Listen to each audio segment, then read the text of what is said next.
Hello students. आज हम लोग बात करने वाले हैं न्यूट्रिशनल रिक्वायरमेंट की। ठीक है। जिस तरह से every living organisms they need food, हर जीव जंतु को, छोटे से छोटे माइक्रो ऑर्गेनिज्म से लेकर बड़े से बड़े जीव जंतु को जीने के लिए, सरवाइव करने के लिए खाने की ज़रूरत होती है, फूड की ज़रूरत होती है। तो हर जीव जंतु का अपना अलग अलग रिक्वायरमेंट है। हर कोई हर चीज़ नहीं खा सकता। उनके लिए, उनके मेटाबॉलिज्म के लिए, उनके ग्रोथ के लिए, डेवलपमेंट के लिए, रिप्रोडक्शन के लिए किसी स्पेसिफिक चीज़ की ज़रूरत होती है। तो उस चीज़ों को हम माइक्रो ऑर्गेनिजम्स के लिए क्या क्या चीज़ हो सकता है और वो उन चीज़ों को कहाँ से प्राप्त करते हैं, इस चीज़ों के बारे में बेसिकली बात होने वाली है। और टॉपिक बहुत ही इंटरेस्टिंग है और कभी कभी ये एग्ज़ाम में पूछा जाता है। तो चलिए स्टार्ट करते हैं। तो इसमें क्या बोल रहा है, इंट्रोडक्शन में आप क्या लिख सकते हैं? Organism must find in its environment all of these substance required for energy generation and cellular biosynthesis. They are utilized by bacteria. These are whatever the substance it is there, these are utilized by bacteria for growth, are referred as nutrients or nutritional requirement for those bacteria और that particular bacteria. ठीक है। तो जो भी organisms हैं वो अपने खाने पीने की चीज़ें अपने वातावरण से ही प्राप्त करते हैं, जो सब्सटेंस वहाँ पे रहते हैं। क्योंकि अगर किसी को एसिड पसंद है तो वो एसिडिक इन्वायरमेंट में होगा, किसी को एक स्पेसिफिक पीएच चाहिए पसंद है तो वो स्पेसिफिक पीएच में रहेगा, किसी को टेम्परेचर चाहिए तो वो पर्टिकुलर टेम्परेचर में ग्रो करेगा, किसी को ऑक्सीजन चाहिए, किसी को कार्बन डाइऑक्साइड चाहिए, किसी को मिनरल चाहिए। तो अपने अलग अलग चीज़ों, क्योंकि वो सेल्यूलर बायोसिंथेसिस करते हैं, वो मेटाबॉलिज्म करते हैं, वो रिप्रोडक्शन कर, तो वो सब चीज़ के लिए ऑब्वियसली न्यूट्रिएंट चाहिए ना। तो उसी को न्यूट्रिएंट कहा जाता है जिसको वो यूज़ करके जिंदा रह सकते हैं, है ना, सर्वाइव कर सकते हैं, ग्रोथ कर सकते हैं। तो उसको बोलेंगे हम लोग न्यूट्रिशनल रिक्वायरमेंट। अब हम बात करेंगे, एक एक चीज़ को ध्यान से समझते जाइएगा, आपको बहुत अच्छे से समझ में आने वाला है। तो यहाँ पे क्या है, मेजर एलिमेंट्स। ठीक है, कौन कौन से मेन तत्व हैं जिनको बैक्टीरिया यूज़ करता है। ठीक है। तो यहाँ पे सीरीज़ आप है एलिमेंट्स हैं, उनको देख सकते हैं आप। Carbon, hydrogen, oxygen, nitrogen, sulphur, है ना, phosphorus, potassium, magnesium, iron, calcium, molybdenum and different traces of zinc, cobalt, copper, molybdenum. ठीक है। तो ये सब क्या होते हैं, they found in the form of, ऐसा नहीं है कि इनको ये सब रेडीमेड मिलता है। ठीक है। They will be found in the form of water. कुछ चीज़ें इनको वाटर से मिलेगा, इनऑर्गेनिक आयन से मिलेगा, स्मॉल स्मॉल मॉलिक्यूल से मिलेगा, मैक्रो मॉलिक्यूल से मिलेगा, थोड़ा बड़ा मॉलिक्यूल रहेगा, थोड़ा छोटा मॉलिक्यूल रहेगा। ये सब चीज़ें सर्व करेंगे बैक्टीरिया को structural and functional role in bacterial cell. उनको अपने स्ट्रक्चर को बनाए रखने में और डिफरेंट टाइप्स ऑफ फंक्शन को कंडक्ट करने में, जिंदा रहने में ये चीज़ें मदद करने वाली हैं। इसीलिए इनको मेजर एलिमेंट की कैटेगरी में रखा गया है, जो कि इनको डिफरेंट फॉर्म्स में मिलते हैं। और इन्हीं चीज़ों को हम आगे डिस्कस करने वाले हैं कि कौन कौन से बैक्टीरिया को क्या कहा जाता है और वो किस चीज़ को किस तादाद में यूज कर सकते हैं अपने जिंदा रहने के लिए। तो इसमें फर्स्ट आता है मोड ऑफ न्यूट्रिशन। ठीक है। तो मोड ऑफ न्यूट्रिशन के पॉइंट से जब हम देखेंगे तो यहाँ पे हमारे पास फर्स्ट है फोटोट्रोप्स। तो जैसे कि नाम से पता चल रहा है, फोटो मतलब होता है लाइट, फोटोसिंथेसिस हम देख चुके हैं प्लांट्स के कैटेगरी में, है ना। तो यहाँ पे बैक्टीरिया के कैटेगरी में देखने वाले हैं। These bacteria gain energy from light, जैसे कि नाम से ही पता चल रहा है ना। तो इसको दो भाग में और डिवाइड किया गया है। तो पहला है फोटोलिथोट्रोप्स। तो क्या होता है फोटोलिथोट्रोप्स?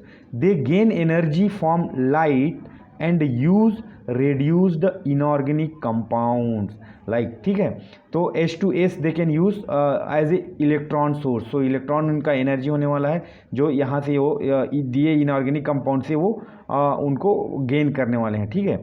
तो इसका एग्जांपल आप लिख सकते हैं क्रोमेटियम ओकेनी, OKENII, बहुत ही सिंपल सा नाम है, क्रोमेटियम ओकेनी। ठीक है।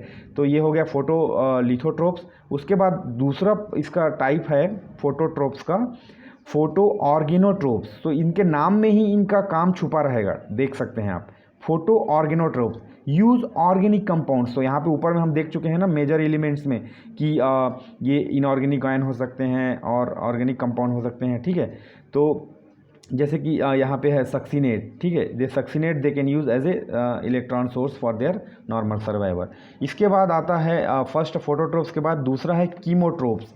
सो के नाम से ही बहुत सारा चीज़ समझ में आ जाएगा आपको। कीमो मतलब केमिकल, डेफिनेटली, है ना। So these bacteria gain energy from chemical compounds. तो यहाँ पे आप देख सकते हैं, तो इसका पहला प्रकार हम देख सकते हैं यहाँ पे कीमोलिथोट्रोप्स। तो जैसे कि वहाँ पे देख सकते थे फोटोलिथोट्रोप्स, तो यहाँ पे कीमोलिथोट्रोप्स, है ना। They gain energy from oxidation of chemical compounds and reduce inorganic compounds such as NH3 ammonia as a electron source. तो अमोनिया को इलेक्ट्रॉन सोर्स के लिए ये यूज़ करेंगे, जो कि एक केमिकल है, इसीलिए इनको केमिकल लिथोट्रोप्स बोला गया है। एग्जाम्पल यहाँ पे देख सकते हैं आप, नाइट्रोसोमोनास, बहुत ही सिंपल एग्जाम्पल है जिसको आप याद रखेंगे कीमोलिथोट्रोप्स के अंदर, कीमोलिथोट्रोप्स के अंदर एग्जाम्पल में, ठीक है। इसके बाद कीमोट्रोप्स का दूसरा टाइप हम यहाँ पे क्या देख सकेंगे, कीमो ऑर्गेनोट्रोप्स, ठीक है।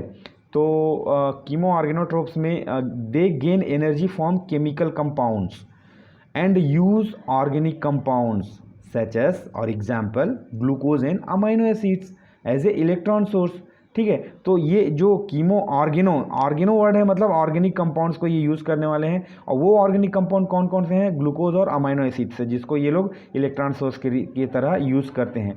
तो एग्जाम्पल फिर से आपको यहाँ पे याद रखना होगा, जो कि बहुत ही सिंपल एग्जाम्पल लिया गया है, स्यूडोमोनास, स्यूडोफ्लावा। तो स्यूडो दोनों में है, स्यूडोमोनास और फ्लावा, FLAVA, है ना, बहुत सिंपल एग्जाम्पल है। उसके बाद आता है थर्ड, ऑटोट्रोप्स। सो ऑटोट्रोप्स तो ये आप लोग इंटर क्लासेस में बहुत पढ़ चुके होंगे, फिर भी प्लांट के तौर पे पढ़े हैं, यहाँ पे हम बैक्टीरिया के लिए पढ़ रहे हैं, ठीक है। सो ऑटोट्रोप्स में से मतलब खुद से जो अपना फूड अरेंज कर लेते हैं। Those bacteria which use carbon dioxide as a sole source of carbon, sole मतलब सिंगल, अकेला, source of carbon to prepare its own food, अपने आप का फूड बना लेते हैं लोग, किसी के ऊपर डिपेंड नहीं रहते, है ना। इसमें फिर दो कैटेगरी है ऑटोट्रोप्स में, फोटो ऑटोट्रोप्स और कीमो ऑटोट्रोप्स। सो नाम से ही पता चल रहा है चीज़ें। Photo autotrophs means utilize light to assimilate carbon dioxide, ठीक है, यूज़ कार्बन डाइऑक्साइड बोला गया है। तो एसिमिलेट कार्बन डाइऑक्साइड को एसिमिलेट करने के लिए इनको लाइट की ज़रूरत पड़ती है। इसमें फिर दो टाइप है, टाइप याद रख लेंगे तो ही बस है, फोटोलिथोट्रोपिक ऑटोट्रोप्स एंड फोटो ऑर्गेनोट्रोपिक ऑटोट्रोप्स, ठीक है। तो इसके बाद दूसरा टाइप है इसमें, पहला था फोटो ऑटोट्रोप्स, दूसरा है कीमो ऑटोट्रोप्स। इसमें they are going to utilize chemical energy for assimilation of carbon dioxide. यहाँ पे ये लाइट यूज़ कर रहे थे, यहाँ पे केमिकल एनर्जी यूज़ करेंगे एसिमिलेशन फॉर कार्बन डाइऑक्साइड, ठीक है। उसके बाद चौथा है इसमें हीट्रोट्रोप्स। हीट्रो मतलब दूसरों के ऊपर आश्रित रहेंगे, use organic compound as a carbon source, ठीक है। ये तो हो गया आपके मोड ऑफ न्यूट्रिशन के लिए के हिसाब से। अब कुछ बैक्टीरिया, कुछ माइक्रो ऑर्गेनिजम्स का टेम्परेचर बहुत बड़ा फैक्टर होने वाला है। तो एक पर्टिकुलर टेम्परेचर, क्योंकि उसी टेम्परेचर में वो सर्वाइव करेंगे और उसके हिसाब से उनका जीवन काल चलने वाला है, ठीक है। तो यहाँ पे सीरीज़ ऑफ टेम्परेचर के नाम, जिस उनके नाम दिया गया है, उसको आप एक बार देखेंगे तो आपको याद हो जाने वाला है। साइक्रोफाइल्स, PSY, यहाँ पे याद रखना, लिखते समय थोड़ा गड़बड़ मत करना, PSY CHOPHILES, साइक्रोफाइल्स। इसमें देखो सब टेम्परेचर बढ़ते क्रम में असेंडिंग ऑर्डर में लिखा गया है। So psychrophiles can grow at 0 degree centigrade और बिलो, माइनस में भी, ठीक है। ऑप्टिमम टेम्परेचर जो उनका मतलब कंफर्टेबल टेम्परेचर क्या है, 15 डिग्री है और उससे नीचे है। लेकिन मैक्सिमम टेम्परेचर 20 डिग्री में भी वो ग्रो कर सकते हैं। इसके लिए एग्जांपल, साइक्रोफाइल्स का एग्जांपल आप लिख सकते हैं, विब्रियो साइक्रो इरेथ्राइरस, ठीक है। उसके बाद आता है साइक्रोट्रोप्स, ठीक है, फाइल्स की जगह ट्रोप्स जोड़ देना है, बाकी सब वही रहेगा।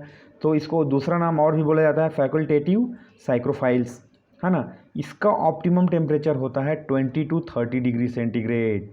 उसके बाद थर्ड नंबर है मेसोफाइल्स, देखिए टेम्परेचर जैसे बढ़ते जा रहा है, 0, 15, 20 है ना, इसमें 20 तक मैक्सिमम जिस ये लोग सर्वाइव करेंगे, यहाँ पे 20 से 30 में सर्वाइव कर रहे हैं, जो कि साइक्रोट्रोप्स में आ गया था। फिर मेजोफाइल्स, फिर से फाइल्स आ गया, लेकिन साइक्रो की जगह मेजो आ गया। इसमें they can grow best in 25 to 40 degree centigrade. तो फिर से तापमान यहाँ पे बढ़ गया है ना। तो इसका ऑप्टिमम टेम्परेचर है 37 डिग्री सेंटीग्रेड, जो कि हमारे इंटेस्टाइन, हमारे डाइजेस्टिव ट्रैक का तापमान होता है, बॉडी का टेम्परेचर होता है, इसलिए ई कोलाई यहाँ पे ग्रो कर पा रहा है। ठीक है, तो एग्जाम्पल भी बहुत इंपॉर्टेंट रहता है यहाँ पे। उसके बाद थर्मोफाइल्स, जो हम थर्मोफाइल्स की बात करते हैं तो यहाँ पे टेम्परेचर बढ़ते ही जा रहा है, जैसे कि मैं बोल चुका हूँ। Can best grow above 45 degree centigrade, यहाँ पे 37 था, 37 से अभी आ गया 45 में। इसका एग्जांपल आप दे सकते हैं स्टेप्टोकोकस थर्मोफाइल्स। तो थर्मोफाइल्स ही इधर जीनस में आ जाएगा, स्पीसीज में आ जाएगा। स्टेप्टोकोकस हम ऑलरेडी देख चुके हैं क्लासिफिकेशन में, है ना। उसके बाद हाइपर थर्मोफाइल्स, तो यहाँ पे हाइपर वर्ड जुड़ा हुआ है। हाइपर मतलब बहुत ज़्यादा, ठीक है, हाइपरटेंशन बोलते हैं ना वैसा। तो ऑप्टिमम टेम्परेचर यहाँ पे 80 डिग्री सेंटीग्रेड है। ठीक है, 80 डिग्री मतलब ये बहुत ज़्यादा टेम्परेचर है। इसका एग्जांपल आप देख सकते हैं थर्मोटोगा। तो थर्मोटोगा, तो ये भी बहुत सिंपल एग्जांपल यहाँ पे आप जो कि आपको याद हो जाने वाला है। इसके बाद टेम्परेचर के बाद हम बात कर सकते हैं गैस की, क्योंकि बहुत सारे बैक्टीरिया को ऑक्सीजन से प्रॉब्लम है। बहुत सारे बैक्टीरिया ऑक्सीजन के बिना जी नहीं सकते हमारी तरह, है ना। तो गैसेस रिक्वायरमेंट में जो पहला नाम आता है वो है obligate aerobes. Obligate aerobes means they require oxygen to live. ठीक है, मतलब ऑक्सीजन चाहिए उनको। इसका एग्जांपल है स्यूडोमोनास। दूसरा टाइप है फैकल्टेटिव एनएरोब्स। तो यहाँ पे ध्यान रखना, एन वर्ड जुड़ा हुआ है, जहाँ पे एन आ गया मतलब ऑक्सीजन नहीं चाहिए। Can use oxygen but can grow in its absence. ठीक है, सो एनएरोब्स मतलब ज़्यादातर उनको ऑक्सीजन नहीं चाहिए होता है। ठीक है, तो यहाँ पे इसीलिए इसको फैकल्टेटिव एनएरोब्स बोला गया है। Example is E coli. उसके बाद थर्ड है ऑब्लिगेट एनएरोब्स।